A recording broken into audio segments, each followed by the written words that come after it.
ഈദൽ കിച്ചണിലേക്ക് എല്ലാവർക്കും സ്വാഗതം. ഇന്ന് നമ്മൾ തയ്യാറാക്കാൻ പോകുന്നത് നല്ലൊരു മാങ്ങാക്കറിയാണ്.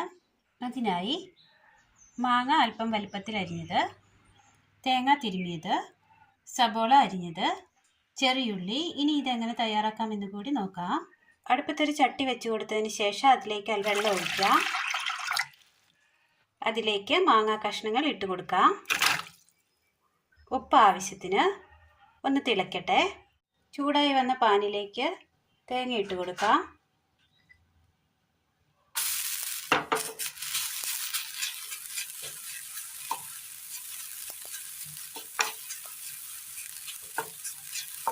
ചുവന്ന് വരുന്നത് വരെ ഇളക്കി കൊടുക്കാം.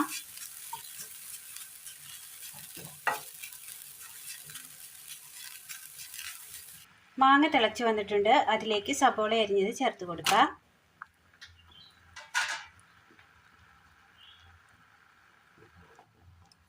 ഒന്ന് തിളയ്ക്കാനായി വെച്ച് കൊടുക്കാം. തേങ്ങ അങ്ങനെ നല്ലതുപോലെ ചുവന്ന് കിട്ടിയിട്ടുണ്ട്. ഒരു സൈഡിലേക്ക് ഒതുക്കി വെക്കാം.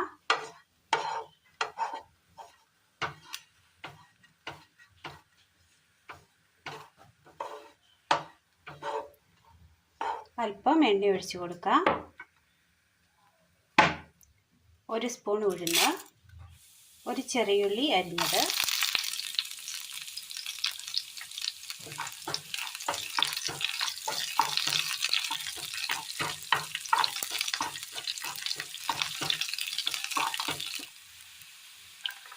ഇതിലേക്ക് ഒരു സ്പൂൺ മുളക് പൊടി, അര സ്പൂൺ മല്ലിപ്പൊടി, 1/4 സ്പൂൺ മഞ്ഞൾപ്പൊടി,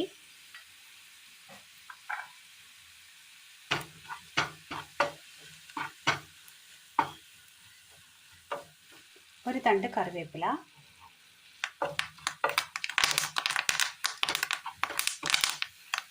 എല്ലാം ഒന്ന് മിക്സ് ചെയ്തെടുക്കാം.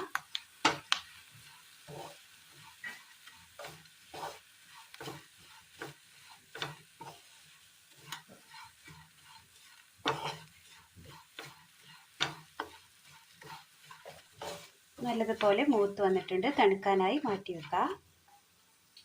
മിക്സിയുടെ ജാറിലേക്ക് പഴുത്ത തക്കാളി കുരു കളഞ്ഞ് തൊലി കളഞ്ഞ് ചെറുതായി അരിഞ്ഞത് ഇട്ട് കൊടുക്കാം.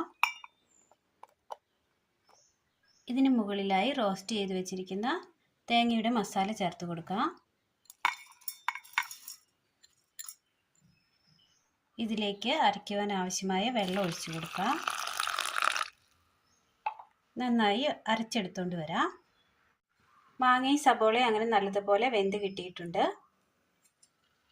ഇതിലേക്ക് നമ്മൾ അരച്ചു കൊണ്ടുവന്നിരിക്കുന്ന അരപ്പ് ചേർത്ത് കൊടുക്കാം.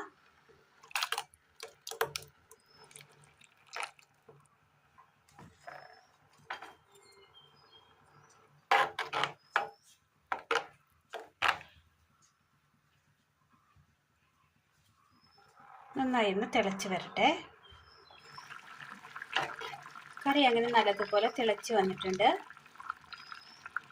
വാങ്ങി മാറ്റി വെക്കാം. അടുപ്പത്തൊരു പാത്രം വെച്ച് കൊടുത്ത് എണ്ണ ഒഴിച്ച് കൊടുക്കാം. കടുക് ഇട്ട് കൊടുക്കാം.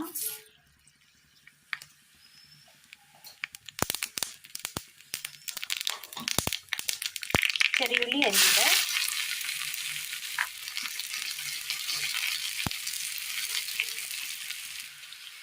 വറ്റൽമുളക്,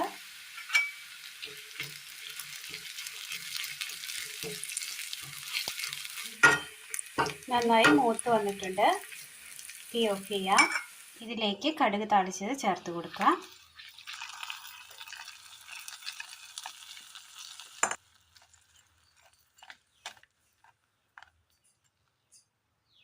വളരെ സിമ്പിളായി വീട്ടിൽ തയ്യാറാക്കി എടുക്കാൻ പറ്റിയ മാങ്ങാ കറിയാണ് ഇന്ന് നമ്മൾ തയ്യാറാക്കിയത്. ചോറിനൊഴിച്ചു കൂട്ടാൻ നല്ല കറിയാണിത്. എല്ലാവരും ഒന്ന് ചെയ്തു നോക്കി അഭിപ്രായങ്ങൾ കമൻറ്റ് ബോക്സിൽ അറിയിക്കാൻ മറക്കരുത്. അപ്പോൾ ഇന്നത്തെ വീഡിയോ എല്ലാവർക്കും ഇഷ്ടമായി എന്ന് വിചാരിക്കുന്നു. ഇഷ്ടപ്പെട്ടാൽ ലൈക്ക് ചെയ്യാനും ഷെയർ ചെയ്യാനും സബ്സ്ക്രൈബ് ചെയ്യാനും മറക്കരുത്. താങ്ക്